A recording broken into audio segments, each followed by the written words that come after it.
वरच्या जेवणामध्ये मी जी डाळ बनवणार आहे तर ती डाळ बघा, ही फक्त तूर डाळ आहे.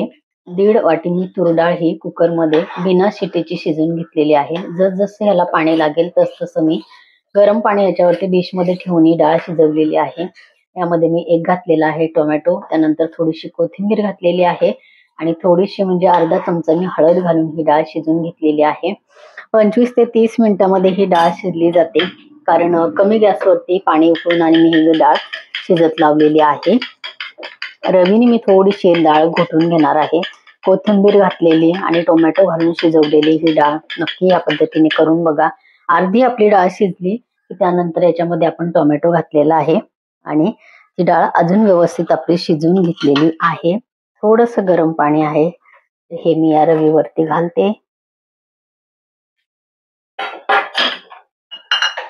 आता हे डाळ मी याच कुकरमध्ये अशीच ठेवून आणि मी तडका तयार करणार आहे. यातली मी थोडीशी घट्ट डाळ बाजूला काढून ठेवलेली आहे आणि आपल्याला जेवढ्या प्रमाणामध्ये ही डाळ पातळ करायची ती आधीच इथे अशी या पद्धतीने आपल्याला पाणी घालून घ्यायचं आहे. हे बघा, गरम पाणी मात्र ह्याच्यामध्ये घालायचं आहे. ते गरम पाणी घालून मला हवी तेवढी मी ही डाळ ती हे केलेली आहे, पातळ केलेली आहे. आता ह्याच्यामध्ये घालायचं आहे चवीनुसार मीठ, थोडीशी कोथिंबीर मी ऑलरेडी शिजताना घातलेली आहे. डाळ एकीकडे आपण उकळते, तर आता तडका आपल्याला तयार करायचा आहे. तडका पॅन मध्ये मी 2 टीस्पून घातलेला आहे तेल.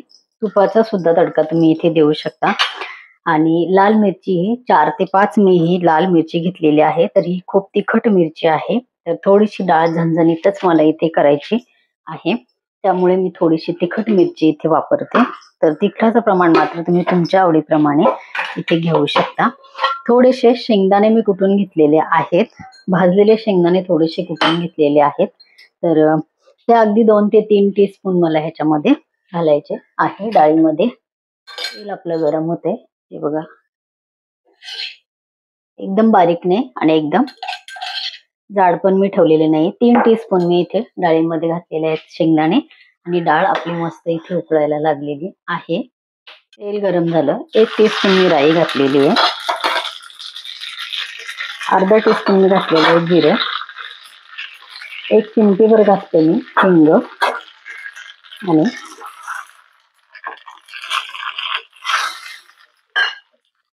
लाल मिरची. आपल्याला गॅस कमीच ठेवलेला आहे. लाल मिरची आपल्याला व्यवस्थित त्याच्यामध्ये तेलामध्ये हे बघा कलर या पद्धतीने करायचे आहे.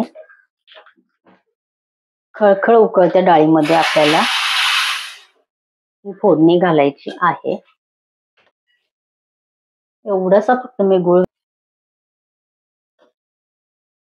आजची ही रेसिपी डाळीची तुम्हाला कशी वाटली कमेंट जरूर करा.